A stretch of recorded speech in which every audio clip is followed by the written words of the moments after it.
선생님 한 30분 정도 질의응답 시간 가져도 괜찮겠죠? 예.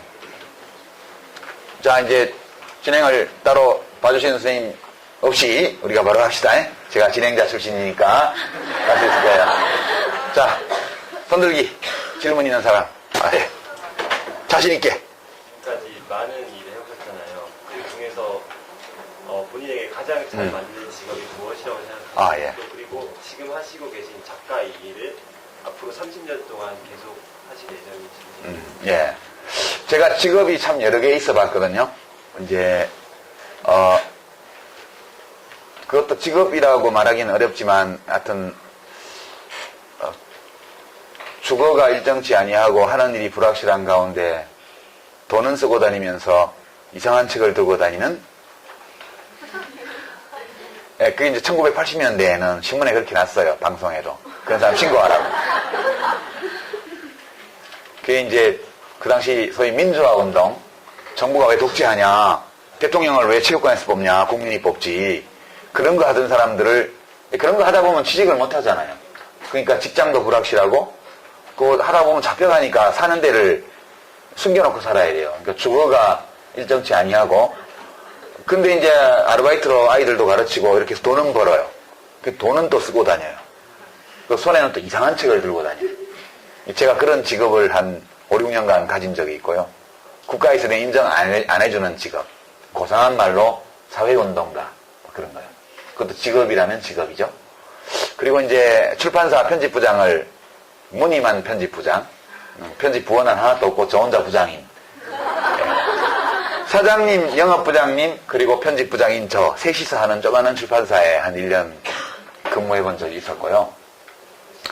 그 다음에 이제 신문에 정기적으로 기고하는 칼럼니스트로서 또 이제 활동을 좀 몇 년 했고, 또 대학교 정식 교수는 아니지만 겸임 교수라 그래서 교수 비슷한 대우를 해주는 대학교 선생 노릇도 몇 년 해봤고요.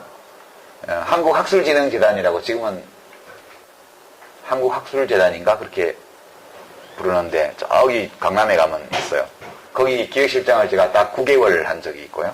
참 여러 가지 했죠. MBC 100분 토론하고 라디오 철회석 진행을 한 2년 정도 했고요. 그리고 국회의원을 5년 했습니다. 장관을 1년 반 했고요. 정당의 대표도 몇 년 해봤습니다. 진짜 여러 가지 했죠. 이 이야기는 하나도 제대로 한 게 없다 그런 뜻이에요. 그러니까 원래 한우물을 팔아 이렇게 우리가 많이 충고를 듣는데 여러분들은 그렇게 하시는 게 좋죠. 일단 한우물을 파고 그럼 그게 좀 지겨우면 좀 그 옆에다 또 하나 파고 이러면 되지. 저처럼 여기 팠다 저기 팠다 이러면 안 돼요. 네, 근데 왜 이렇게 됐냐면 살다 보니까 그렇게 된 경우에요. 우리는 좀 살다 보니까 계획을 그렇게 해서 간 게 아니고 어떻게 그냥 살다 보니까 그렇게 된 케이스고 제가 꾸준히 해왔던 일은 글쓰기예요. 예, 1987년경부터 꾸준히 글을 써왔고 주로 먹고 산 것도 글쓰기로 먹고 살았고 지금도 마찬가지고요. 그리고 이제 정치 일을 그만두고 얼마 전에 다시 글쓰기로 돌아온 거죠. 제 개인적으로는 다 나름 재미있는 일인 것 같아요. 해본 게.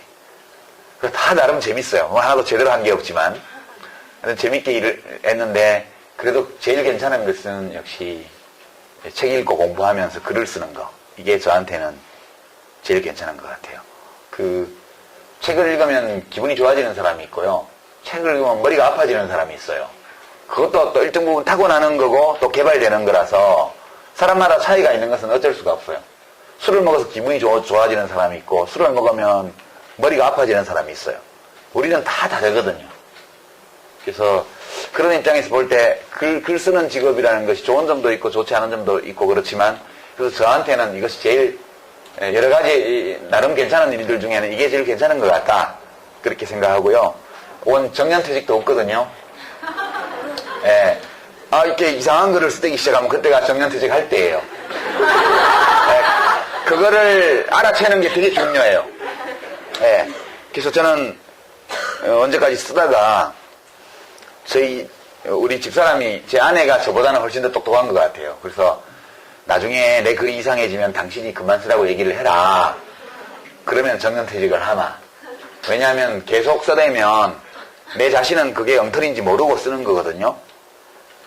지적인 능력도 이렇게 자랐다가 몸이 이제 쓸 만큼 써가지고 뇌세포의 숫자가 줄어들고 그렇게 되면 판단력도 흐려지고 이렇게 떨어지게 돼 있어요. 어느 정도까지 떨어졌을 때는 또 괜찮지만 많이 떨어지면 이제 그만 써야 되거든요. 그때를 어떻게 알아채느냐 이게 저희 과제예요. 지금대로 가면 그래도 한 70, 65, 70까지는 쓸 수 있지 않을까. 그렇게 생각하고 더 이상 괜찮은 글을 못 쓰겠다. 그렇게 되면 그때는 몸으로 하는 활동을 주로 해야겠죠. 지적인 활동 말고요. 어디 가서 뭐 논다든가 낚시를 한다든가 뭐 산책을 한다든가 어디 몸으로 때우는 봉사를 한다든가 그런 거를 해야 되겠죠. 지금 이 직업은 상당히 괜찮은 것 같아요. 혹시라도 어떻게 하면 글 잘 쓸 수 있나 그런 게 궁금하신 분은 인터넷에 유시민의 글 잘 쓰는 법 이렇게 검색해 보시기 바랍니다. 자, 다음 질문. 제가요, 두 번째가 사랑이라고 했잖아요. 그러면 혹시 사랑 몇 번이나 사랑은요, 수도 없이 하는 거예요. 평생 하는 거예요. 그리고 한 사람하고도 여러 번 사랑하는 거예요. 그 얘기가 쉽게 하면 여자를 몇 사귀어봤냐 그런 뜻이에요. 이건 사생활의 비밀에 관한 사항이라 적어도 한 번은 아니다 그렇게 말씀드리죠. 어떻게 한 번만 사랑할 수 있겠어요? 이게 다윈이라는 학자 여러분 아시죠? 찰스 다윈. 찰스 다윈 이 종의 기원이라는 책으로 유명하죠. 그분은 약 지금으로부터 150년 전에 160년 전에 155년쯤 됐나 보다. 이제 종의 기원이 나온 게 그때쯤인데요. 인류 역사상 처음으로 우리가 어디에서 왔는지를 말이 되게 설명한 인물이에요. 그전에는 우리가 어디서 왔나 하면 창조주께서 창조하셨다. 아니면 우리는 되게 곰이 동굴에 들어가서 마늘하고 쑥을 100일 동안 먹고 우리가 됐잖아요. 알죠, 여러분? 우리 민족은 그 곰이 사람이 된 민족이에요.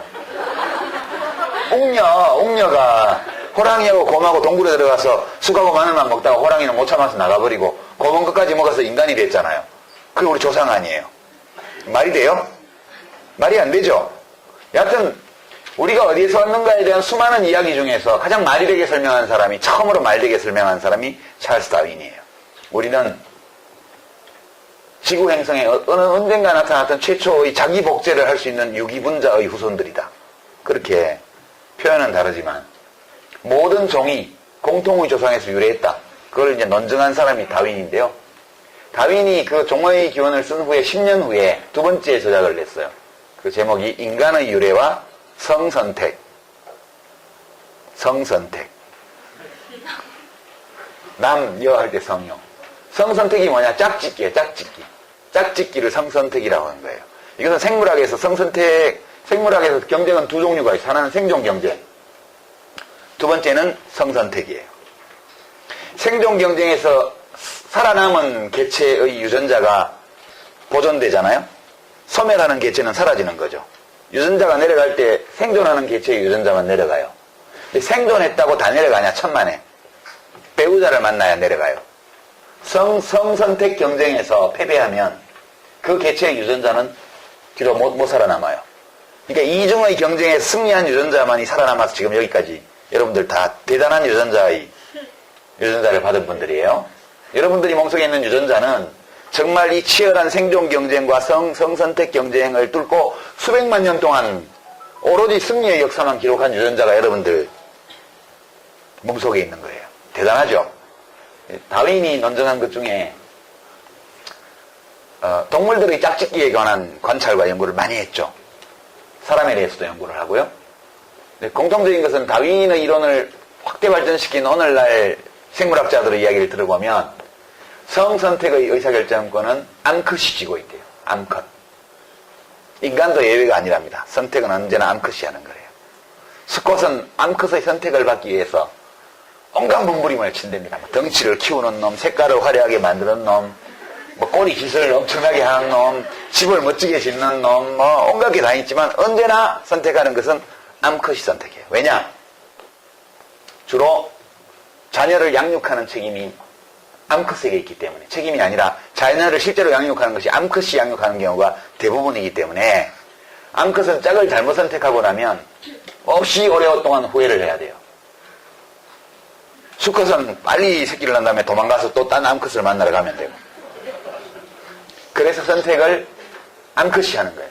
이건 많은 실험들을 했는데요.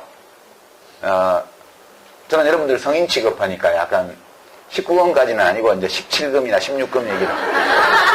미국의 심리학자들이요, 실험을 했어요. 성선택과 관련해서 선택권이 누구에게 있느냐. 그래서 멋지게 생긴 젊은 남녀를 선발을 해가지고 남학생은 여학생들에게 투입하고 여학생들은 남학생들에게 투입을 했어요. 접근해서 데이트할래? 저녁 먹을래? 잘래? 나하고? 이렇게 물어본 거예요. 결과는 예측 가능하죠?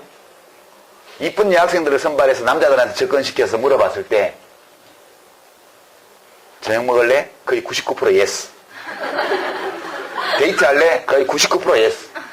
잘래? 대부분 예스. 반면 멋지게 생긴 남자들을 여자한테 접근시켰을 때 데이트할래? 반도 안 돼. 저녁 먹을래? 떠나자. 잘래? 거의 제로예요.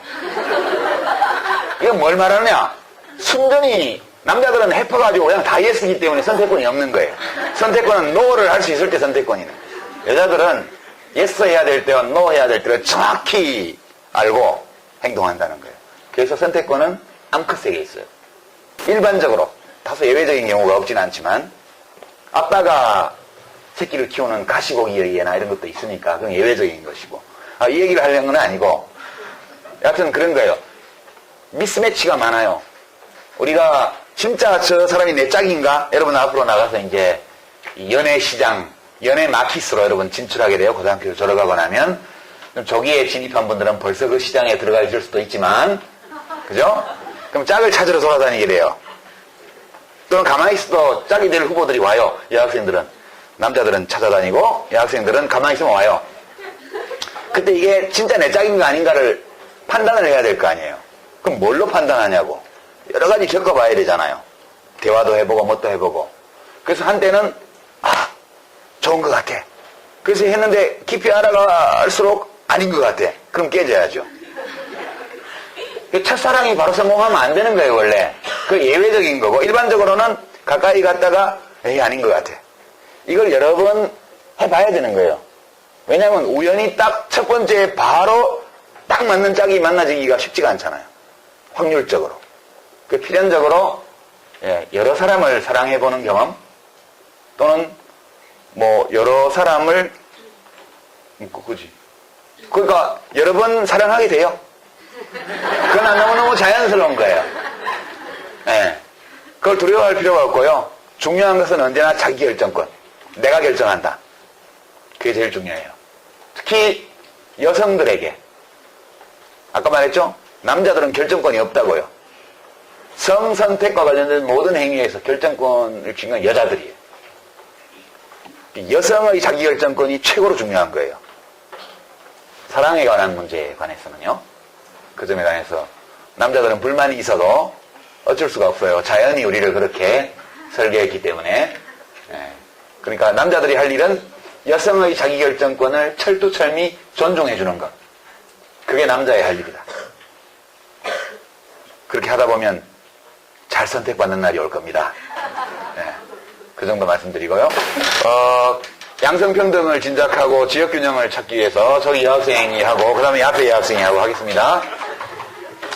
지금까지 살아오시면서 가장 후회스러운 일이 무엇인지. 제일 후회되는 거예요. 별로 사실 후회되는 일은 없어요. 그냥 좀 다르게 했더라면 좋았을 걸, 뭐 그런 생각은 많이 있는데, 그렇게 다 잘 살아온 건 아니지만, 내가 살아온 길도 하나의 인생 아닐까. 물론, 새로 태어나서 다시 살 수 있다면, 그렇게 안 살 거예요. 다르게 살 거예요.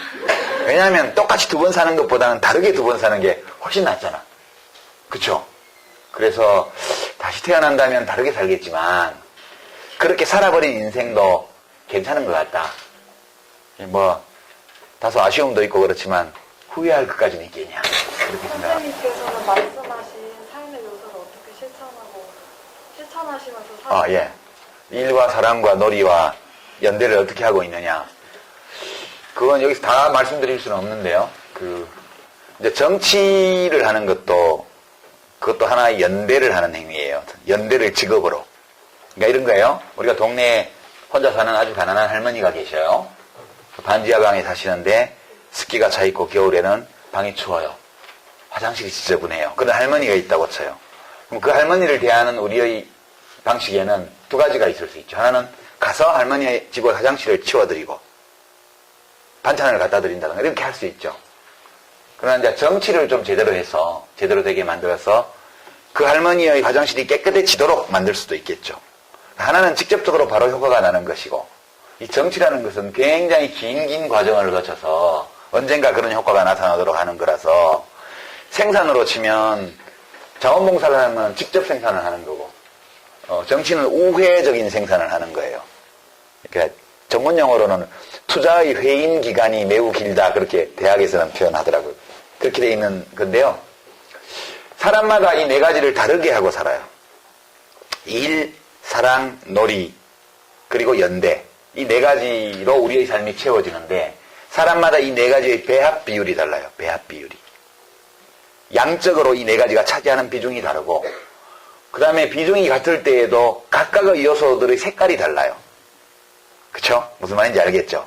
우리들의 삶의 개성의 차이는 이 일과 사랑과 놀이와 연대의 네 가지 활동을 어떤 비율로 배합해서 하고 그 각각의 내용을 무엇으로 채우는가에 따라서 우리 삶의 개성과 색깔이 결정되는 거예요.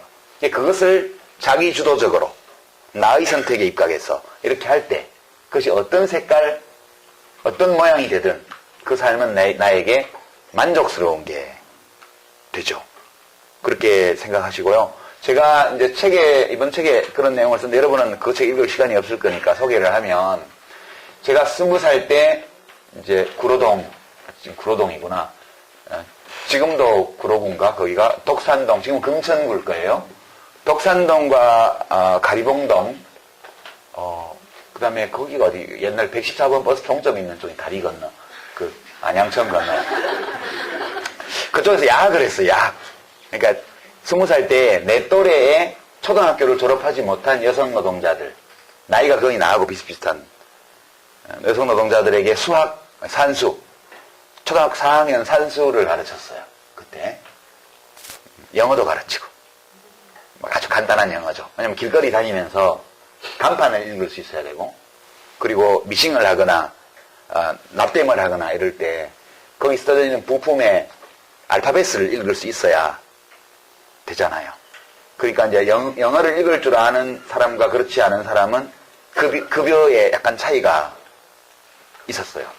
그래서 이제 영어를 간단하게 읽을 수 있는 게 매우 중요했기 때문에, 저도 영어 회화는 못하지만, 그래도 초보적인 영어를 가르치고 그렇게 했는데, 그때 저한테 산수를 배웠던 그 엄마들이 그 여성들이 다 지금은 제 또래에 자식들이 대학 다니는 엄마가 돼 있을 것 같아요. 그렇게 있는데, 그때 그걸 한 이유나, 제가 보건복지부 장관을 했는데요. 보건복지부 장관을 한 거나, 사실은 동기는 똑같은 거예요. 저는 보건복지부 장관이나 국회의원을 직업으로 선택한 게 아니고, 20살 때 야학을 하면서 내 또래에 공부를 못한 친구들을 가르친 것과 똑같은 마음으로 그 일을 했었어요. 직업으로 삼기 위해서 한 게 아니라. 그리고 어느 정도 할 만큼 했고 더 이상 내가 할 수 있는 일이 별로 없다. 사실 뭘 더 하려면 국민들이 저를 왕창 밀어줘야 제가 뭘 하는데 그게 별로 안 되니까 이제는 그만하라는 거구나. 그러면 이제 딴 분이 와서 하시겠지. 이 정도 했으면 됐지. 한 10년 했으니까. 그렇게 하고 이제 원래 하던 일로 돌아온 경우거든요. 그래서 그 네 가지를 어떤 식으로 했냐 물으면 나도 무슨 계획을 잡고 그렇게 한 게 아니고요. 막 살다 보니까 결국 내 삶도 그 내용들을 보면 그 네 가지 어느 것 중에 하나를 한 셈이더라고요. 근데 요즘 와서 그 생각을 좀 뚜렷하게 하니까 이제 사람들을 더 사랑해야 되겠다. 그런 생각을 좀 더 하게 되고요. 그리고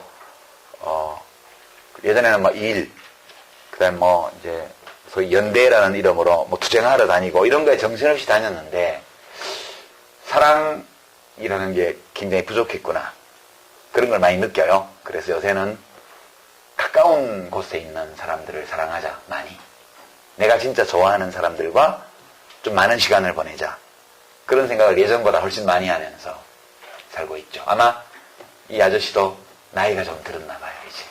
기운이 좀 떨어져가지고 젊을 때는 막 펄펄 뛰면서 막 다니다가 이제 약간 기운이 빠지니까 주변을 좀 더 돌아보게 되고, 그것도 하나의 인생인 거죠. 계획을 탁 짜서 가는 것도 인생이지만, 그래도 계획이 조금 있는 게 나은 것 같아요. 살아보니까. 여러분들은 잘 계획해서 사시기 바랍니다. 일났으니까. 예, 가운데 남학생.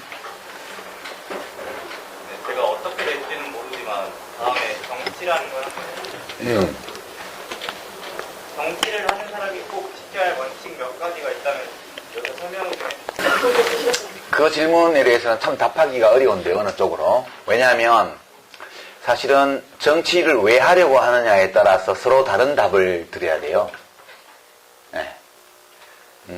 정치를 하고 싶어서 하는 사람이 있고요. 그러니까 정치를 직업으로 하고 싶은 사람이 있을 수 있어요. 그게 재밌거든요. 정치는 날마다 승부가 펼쳐지는 전쟁터 같은 거예요. 옛날에는 총칼 들고 칼 들고 창 들고 했잖아요. 그리고 덤볐다가 치면 3족을 멸하고 9족을 멸하고 막 그랬잖아요. 당사자 죽는 거는 말할 나위도 없고요. 정치가 그런 거예요. 한 200~300년 전만 하더라도, 혹은 100년 전만 하더라도 내가 대통령이 되겠다, 이런 건 내가 왕이 되겠다 하고 똑같아요. 그러면 지금 있는 왕을 쫓아내야 돼. 그 덤벼갖고 쫓아내면 지가 왕 되는 거고, 못 쫓아내면 사형당하는 거예요. 목숨 걸고 하던 거거든요. 서로 죽이면서. 지금은 문명국가가 돼서 선거에 져도 안 죽죠. 그죠? 3족을 멸하고 이런 거 없잖아요.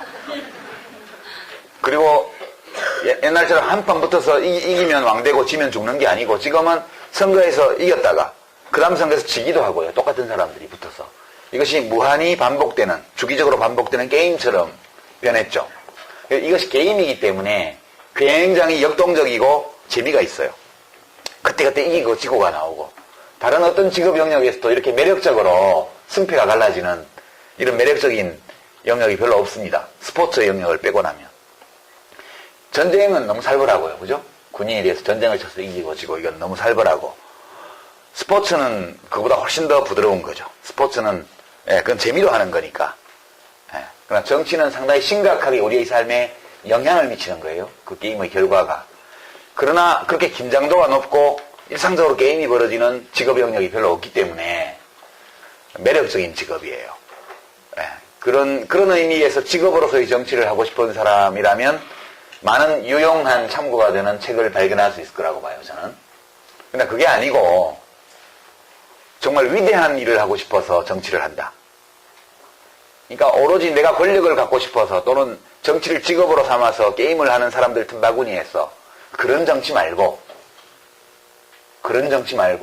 우리 인간이 가지고 있는 합리성, 동시에 야수성, 우리의 이성, 우리의 동물적 충동, 이런 것들이 다 섞여 있는 게 인간인데, 우리가 무엇인가 정치를 통해서 위대한 것을 이루려면, 그러려면 스스로 짐승의 욕망에 빠지지 말아야 되고, 또 고귀한 목표를 놓치지 말아야 되고, 시련에 굴복하지 말아야 되고, 굉장히 힘든 일이에요. 이런 취지로 정치를 하려는 사람이 있다면, 그것도 그에 맞는 어드바이스를 발견할 수 있는 책들이 있을 거예요. 이제 꼭 아시고 싶으면, 이제 책 중에는 제가 권하고 싶은 책이 막스 베버라는 독일의 사회학자, 현대 사회학의 창시자로 알려진 분인데요. 그분이 쓴 책 중에 직업으로서의 정치, 독일어로는 폴리틱 als Beruf라는, 여기 독일과 학생이 있어요? 독일어 안 가르치죠, 지금은. 그러니까 직업으로서의 정치 또는 소명으로서의 정치, 그렇게 번역되어 있는데요. 100년 전에 나온 책인데요. 오늘날의 현실에서 봐도 너무 생생한 책이고요. 정치인이 되겠다 이렇게 목표를 혹시 가진 학생들이라면 고등학생 시절에 꼭 읽어보면 좋을 만한 책이에요. 그렇게. 그러니까 어렸을 땐 좀 좀 제가 하고 싶은 일이나 제가 하고 싶지 않은 일 그런 게 정확했는데 점점 시간이 가면 갈수록 내가 싫은 건 공부, 내가 하고 싶은 건 쉬는 거 그렇게 되는 예. 것 같아요. 그러니까 정작 제가 뭘 좋아하는지 어떤 과목에 관심 있는지 그걸 잊고 있는 것 같아요. 혹시 저 같은 아이한테 해주고 싶은 예. 그러니까 이게 참 공부를 하다 보면 공부가 재미가 있으면 좋은데 좀 안 그럴 수 있잖아요. 그리고 그냥 공부를 하는 게 아니고 지금 막 대학 입시라는 그 어떤 바리케이드를 앞에 놓고 저걸 넘어가냐 못 넘어가면 인생이 완전히 뭐 시궁창으로 들어간다는 협박을 받으면서 공부를 하고 있잖아요. 그쵸? 근데 사실 그런 거 아니거든요. 대학에 못 간다고 인생이 시궁창으로 들어가는 것도 아니고 좋은 대학 들어간다고 인생이 행복해지는 것도 아니에요. 진짜 자기가 원하는 게 뭔지를 모르면 대학에 들어가든 안 들어가든 상관없이 불행한 인생이에요. 그걸 알면 대학에 가든 안 가든 상관없이 행복한 삶이 될 수 있죠. 최근에요. 어좀 뭐 고교평준화를 사실은 박정희 대통령께서 하신 건데 1977년도에 그리고 부산대구는 1978년도에 아니고 75년도에 서울은 1974년도에 고교 입시가 없어졌어요. 요새 와서는 언론에서 보면 그게 좌파 정책이다 뭐 이렇게 얘기하는데 그게 아니고 독재자 박정희 대통령께서 하신 거예요. 독재자이기 때문에 한 거예요. 경기고등학교, 서울고등학교, 부산고등학교, 경북고등학교 이런 명문고등학교 출신들이 대한민국을 완전 꽉 잡고 있는데 독재자가 아니고 그 누가 대학 고등학교 입시를 없애겠어요. 절대 권력을 가진 천상천하 유아독존의 그런 강력한 독재자였기 때문에 그걸 한 거거든요. 박정희 대통령이 한 많은 일들 중에서 최고 잘한 일이 저는 그거였다고 생각해요. 제가 수혜자잖아요. 중학교 3학년 3월 28일인가 잊어버리지도 않아요. 4시 반에 수업이 끝나서 집으로 가는 길에 풀빵을 사 먹고 있는데 풀빵 파는 아저씨 트랜지스터 라디오에서 대구 부산 지역 고교 입시 폐지 딱 나온 거예요. 주여. 그 대구 신천변 그 학교들이 많아요. 그 신천변에 하늘이 까매졌어요. 그때는 모자를 쓰고 다녔거든. 교복, 까만 교복에 까만 모자예요. 동복은 다 모자를 던져가지고 하늘이 남학생들 모자 때문에 까맣게 됐어요. 대한독립 만세지. 이런 해방이 어디 있어요? 그쵸? 여러분 상상해도 대학 입시가 없어졌다고 생각해봐요. 그런 감격이에요. 네. 뭔 얘기하다가 이렇게 됐더라. 근데 이게 요즘은 이제 슬금슬금 특목고 외고 이런 것들이 생기고 또 중학교도 그런 게 생겨가지고 요즘 초등학생들도 경쟁을 해요. 며칠 전에 어느 국제중학교에 우리나라에서 최고 부잣집 손자가 이제 뭐 성적 조작해서 홀아버지 밑이라고 사회적 배려 대상으로 해서 입학을 했잖아요. 근데 사회적 배려 대상으로 해준 것만 해도 좀 말썽이 있었는데 딴의 성적을 깎고 이렇게 해서 순위를 맞춰서 해준 걸로 지금 나와 있단 말이에요. 그냥 그 아이가 참 불쌍한 거예요. 아니 사람들은 막 그 아버지를 막 욕하는데 저는 그 아이가 너무 불쌍한 거예요. 저 아이 앞에 어떤 인생이 기다리고 있을까? 화려하죠. 자기 할아버지는 대한민국에서 제일 부자고 자기 아버지는 그 할아버지한테서 다 받을 거기 때문에 자기 아버지가 그 다음 순서로 할아버지 돌아가시고 나면 대한민국 최고 부자가 될 거고 자기 아버지 죽고 나면 지가 대한민국 최고 부자가 될 거라고 화려해 보이죠. 그러나 그 아이의 인생에 어떤 자기 선택이 있을까? 안타까워요. 그렇게 생각하고요. 그러니까 공부가 하기 싫죠. 내가 하고 싶은 어떤 일이 있고 그 일을 하는데 이걸 배워야 되면 하고 싶은 일을 하고 싶기 때문에 그 일을 하기 위해서 공부를 하는 것도 즐거울 수 있어요. 근데 내가 하고 싶은 일이 뭔지를 모르고 그러나 대학은 가야 된다고 그러고 대학 못 가면 인생이 시궁창으로 들어간다는 협박을 받고 있고 근데 공부는 잘 안 되고 쉬고만 싶고 괴롭잖아요. 빨리 벗어나야 돼요. 거기에서. 이 아저씨가 넌 뭘 하면 좋겠다 이렇게 해줄 수가 없어요. 잘 몰라가지고. 잘 알면 이거 하면 어떻게 했니? 이렇게 해볼 수가 있겠는데 선생님하고도 좀 상담을 해보시고요.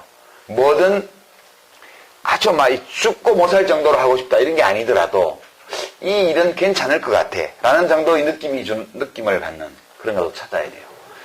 이 아저씨는요, 왜 경제학과를 갔나 하면 원래는 이제 언어학과나 역사학과나 철학과를 갔어야 돼요. 인문대학에. 근데 이제 자랑을 좀 하면 공부를 너무 잘한 거야. 너무 잘하니까 우리 학교에서는 무조건 커트라인이 제일 높은 계열로 지원을 하라고 한 거예요. 그래서 제가 사회계열로 지원을 했고 법대, 경영대가 다 거기 있기 때문에 커트라인이 제일 높은 학교예요. 근데 가보니까 법대를 가기 싫은 거죠. 법대를 가기 싫어요. 법대를 안 갈래니까 왜 안 가냐 사람들이 물어볼 거 아니에요. 그럼 공부를 못해서 딴 데 갔다 하면 기분이 나쁘니까 법대보다 커트라인이 더 높은 경제학과를 간 거예요, 저는. 누가 물어보면 야, 경제학과 커트라인 1등이야. 법대 가는 애들은 공부도 못하고 데모도 못하는 애들이 가는 거지. 그렇게 얘기를 했단 말이에요. 그 목적으로 경제학과를 간 거예요. 이게 완전 실패작이죠? 완전 실패작이에요. 근데 만약 그렇게 공부를 잘하지 못했다면 뭘 했을까 그 생각을 해봐요. 내가 만약 공부를 그렇게 잘하지 못했다면 뭘 했을까? 네. 요즘 식당 가다가 엄청 많이 망한다는데 나는 식당을 할 것 같아요. 제가 하는 일 중에 아주 즐겁게 하는 일 중에 하나가 내가 좋아하는 사람들에게 뭘 만들어 먹이는 일을 좋아해요. 그리고 저는요, 식당에 가서 음식을 맛있는 걸 딱 먹으면 이걸 어떻게 만들었겠다는 걸 짐작할 수 있어요. 자취경력 10년. 딱. 야, 어떤 재료를 썼고 이 재료를 어떤 순서로 넣었겠구나. 짐작이 돼요. 집에 가서 만들어 보면 비슷하게 나요. 내가 잘 만드는 음식도 여러 가지가 있는데요. 이 세상에서 정말 보람있고 기쁜 일 중에 하나가 내가 사랑하는 사람들에게 음식을 만들어서 먹이는 거예요. 사람들이, 내가 좋아하는 사람들이 그 음식을 먹고 행복해하는 걸 보는 거, 그만큼 좋은 것도 드물어요. 내가 식당을 한다면 정말 오는 손님들을 다 내가 사랑하는 가족들인 것처럼 생각하고 정말 맛있게 먹을 수 있게 그렇게 음식을 만들 수 있을 것 같아요. 그러려면 대학을 갈 필요가 없죠. 전문대학 조리학과를 가거나 아니면 조리 양성학원을 가거나. 근데 우리 대한민국 상황은 공부를 잘하면 무조건 서울대학교를 가야 돼요. 그쵸? 무조건 서울대학교를 가야 돼요. 그리고 19살 때는 이렇게 인생을 어떻게 살아야 된다든가 이런 그 멘토라는 관념도 없었고요. 학교에서 어떤 선생님도 학과를 선택할 때 어떤 기준을 가지고 선택을 하라고 얘기해 주지 않으셨어요. 우리 아버지만 돌아가시고 안 계시지만 우리 아버지만 딴소리를 하셨고 저는 아버지 말을 무시했죠. 그게 딱 하나 후회되는 일이네. 그때 우리 아버지가 영어과를 가라고 하셨는데 영문과를 가서 영문학을 하지 말고 영어만 하래요. 그래서 영어를 완벽하게 한 다음에 이제 유럽이나 미국으로 유학을 가서 서양 철학을 공부하고 거기서 학위를 난 다음에 다시 돌아와서 동양 철학을 공부를. 생각하니까 재미는 있을 것 같은데 우리 집은 좀 가난했거든요. 저는 그때 진짜 공부를 되게 잘하면 장학금을 받아서 미국 유학을 갈 수 있다는 걸 몰랐어요. 아니 진짜. 그래서 빨리 출세해가지고 빨리 돈 벌고 돈 좀 번 다음에 이제 뭐 해야지 그렇게 생각하고 대학을 간 거거든요. 지금 자기가 모르면 누구도 답이 없어요. 그러니까 이 수능 등급을 올리는 것보다 하고 싶은 일을 찾는 게 더 급한 일이에요. 만약 내가 한옥 짓는 일을 사람이 되겠다, 목수가 되겠다 이렇게 결심한 사람이라면 톱질 배우는 게 즐거울 거라고요. 그럴 거 아니에요.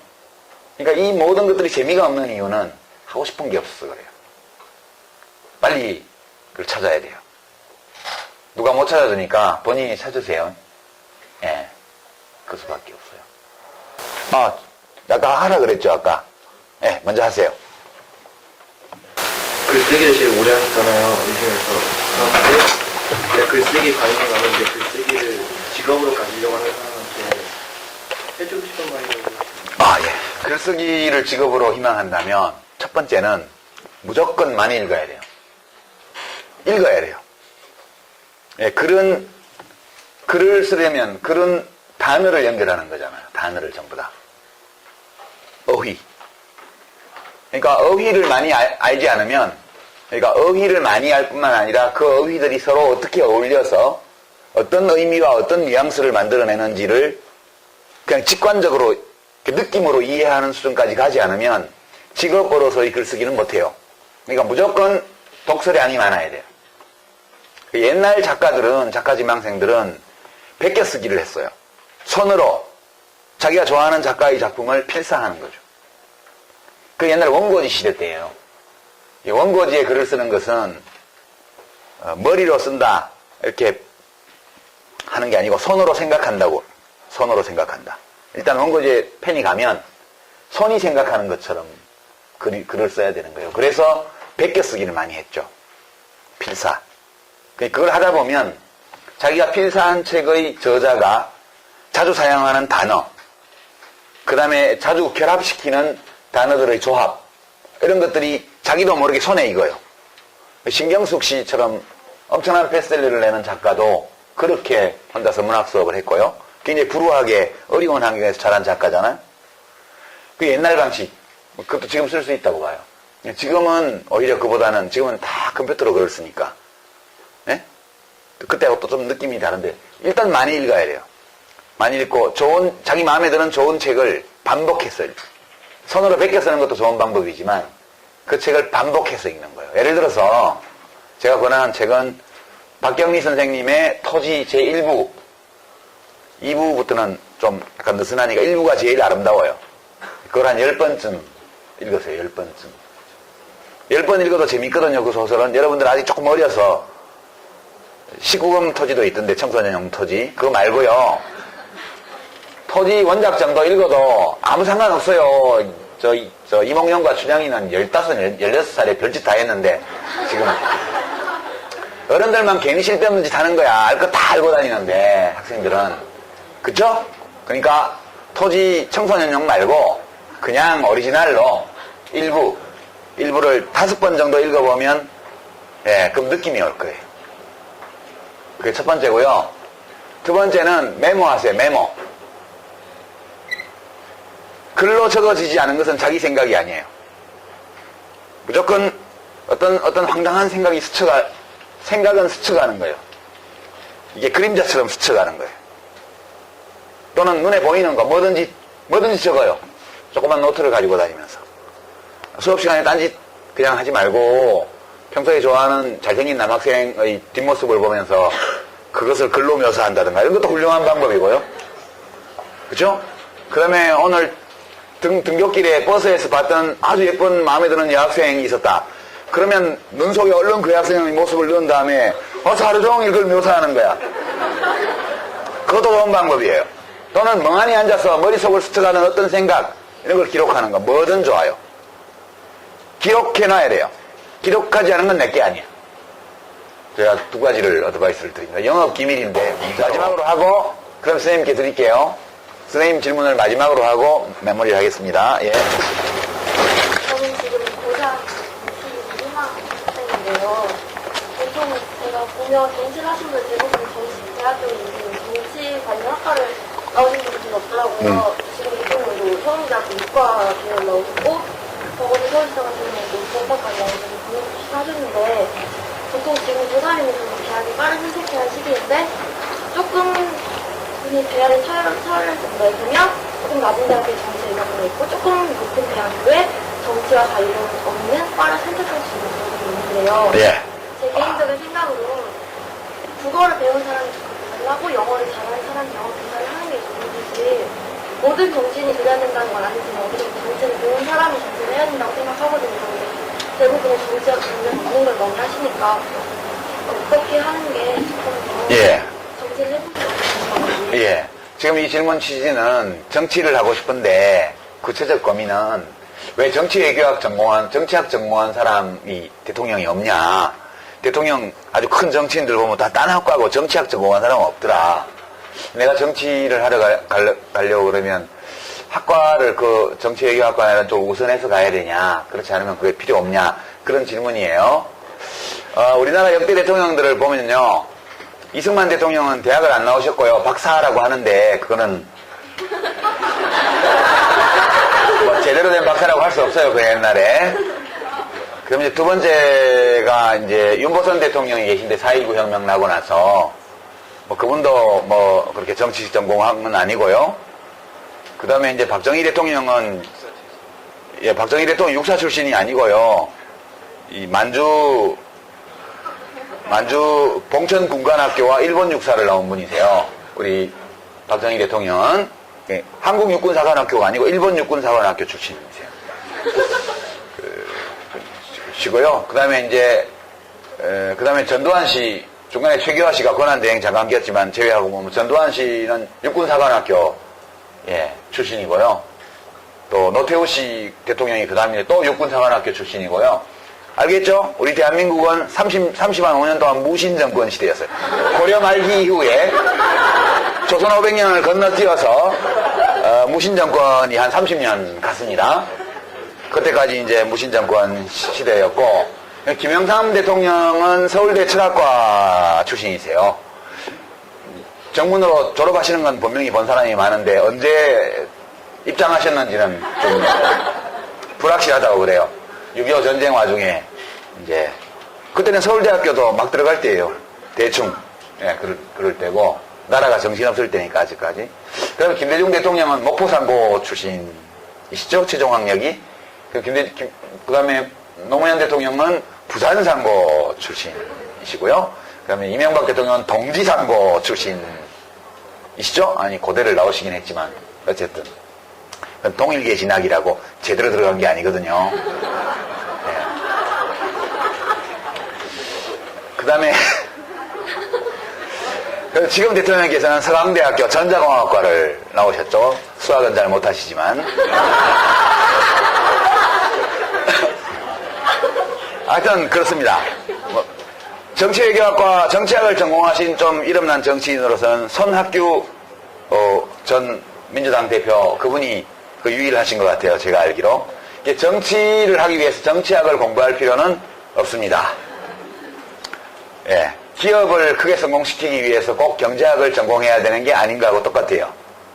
정치인은 특히 종합예술이기 때문에 온갖 전공이 다 필요하고요. 국회 상임위원회만 해도 16개나 되잖아요. 그러니까 온갖 전공자가 다 필요하니까 정치를 하는데 특별한 전공이 적합하다, 아니다, 이런 것은 해당 사항이 없습니다. 이제 그럼 정치인으로 성공하려면 어떻게 해야 되느냐 하면은 길이 두 갈래가 있죠. 하나는 일찍부터 정당의 당뇨로 들어가서 당직자로서 쭉 이렇게 해서 정치에 입문하는 길이 있고요.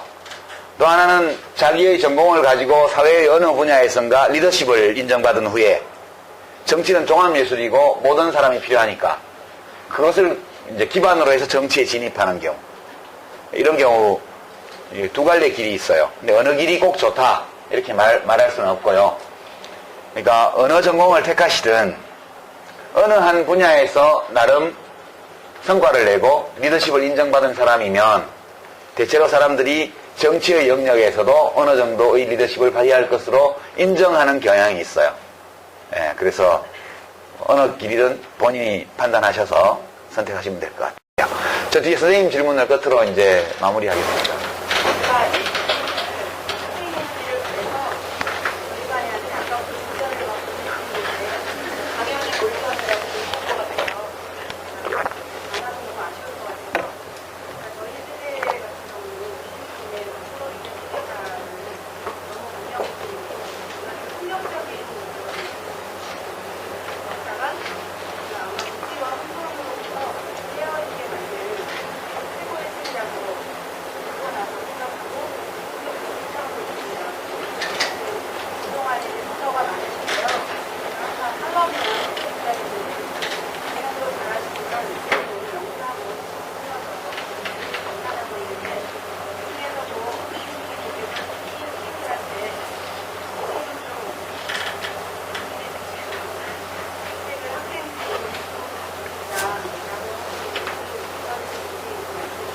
예.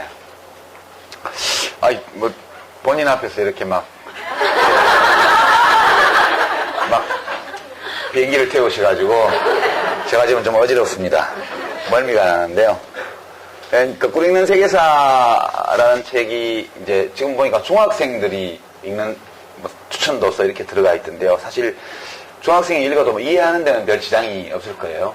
이제 고등학생부터는 별 문제가 없을 거고. 근데 제가 그 책을 쓴 때가 이제 27, 28살 무렵에 그 책을 썼는데, 순전히 이제 유인물 값을, 그 불법 유인물을 제작할 비용을 벌기 위해서 쓴 글이었어요. 그랬는데 그건 이제 무슨 제대로 된 책은 아니고 제가 읽었던 책들 중에서 역사책들 중에서 야 이거는 사람들이 알았으면 좋겠어 싶은 생각이 드는 그런 것만 쭉 모아서 다이제스트를 한 거예요. 책 한 권, 두 권, 세 권 정도를 원고지 한 100매 정도로 압축한 다이제스트예요, 그게. 그러니까 세계적으로 중요한, 세계사적으로 중요한 사건 13개를 뽑아가지고 그 사건에 관한 책 한두 권 또는 세 권을 다 읽고 요약해서 이제 다이제스트 판이거든요. 그래서 그건 이제 역사 공부를 제대로 하신 분들은 책으로 취급을 안 합니다. 예, 그냥 이야기죠. 이야기책 비슷한 거죠. 그렇게 하시고, 이제 다만, 이제 요새 대학들이 수시모집 같은 거 할 때 논술로, 논술 시험도 보고 그러더라고요. 좀 논술이 많이 줄긴 했던데, 그래도 기본적으로 글 쓰는 것이 매우 중요합니다. 어디에서나. 그래서 본다면, 그냥,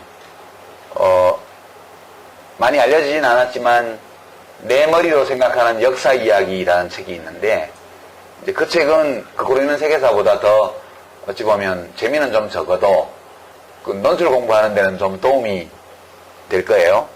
그리고 이제 지금 읽으라고는 못하겠고 나중에 고등학교 졸업하고 나면 그때 제가 한 3년 전에 낸 책인데 4년 전인가요? 청춘의 독서라는 책이 있어요. 청춘의 독서. 그런 책 좀 권해드리고 싶고요.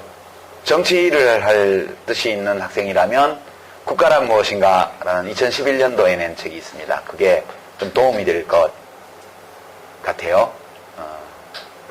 그런 정도 없고, 사실 선생님께서 뭐 제가 대단히 뭐 훌륭한 글을 쓰는 사람인 양 이렇게 비행기에 태우셨는데요. 이제 그런 건 아니고, 제가 이제 스스로 생각한데 이런 교양도서를 쓰는 일은 식당 주방장이 하는 일과 비슷하다고 생각해요. 네? 그러니까 손님들이 밥을 먹으러 와서 이 식재료가 뭐가 들었고 이게 영양가가 칼로리가 얼마나 되고 이걸 다 알 필요는 없잖아요. 그냥 와서 가격이 적당하고 먹어보고 맛이 있으면 그리고 먹고 나서 배탈도 안 나고 그러면 괜찮은 식당이죠. 그죠? 그러면 그 식당 주방장은 되게 손님들이 와서 자기가 만든 음식을 굉장히 맛있게 먹고 행복한 표정을 지으면서 나가는 걸 보면 되게 기분이 좋을 거예요. 그래서 제가 이제 대중교양서를 쓰는 일을 직업으로 삼고 있기 때문에 저는 되게 식당에 밥 먹으러 가면 그 주방장 아저씨들 또는 아줌마들과 굉장한 정서적 친밀감을 느낍니다. 나하고 같은 업종이야. 이렇게. 그렇게 생각하고 그냥 살아가고요. 지금은 우리 학생 젊은이들이 요즘 우리나라 현대 역사, 현대사에 대해서 교과서에도 잘 내용이 없고 잘 모른다고 그래서 책 한 권을 읽고 우리 대한민국의 역사에 대해서 어떤 느낌을 가지는데 도움이 될 만한 책을 하나 쓰기 위해서 좀 노력하고 있는 중입니다. 혹시 나중에 이제 내년쯤 책이 나오면 현대사에 관심 있는 학생들은 그냥 한번 읽어보시면 좋겠다. 그런 희망을 말씀드리면서 오늘 강연은 여기서 마칠까 합니다. 고맙습니다.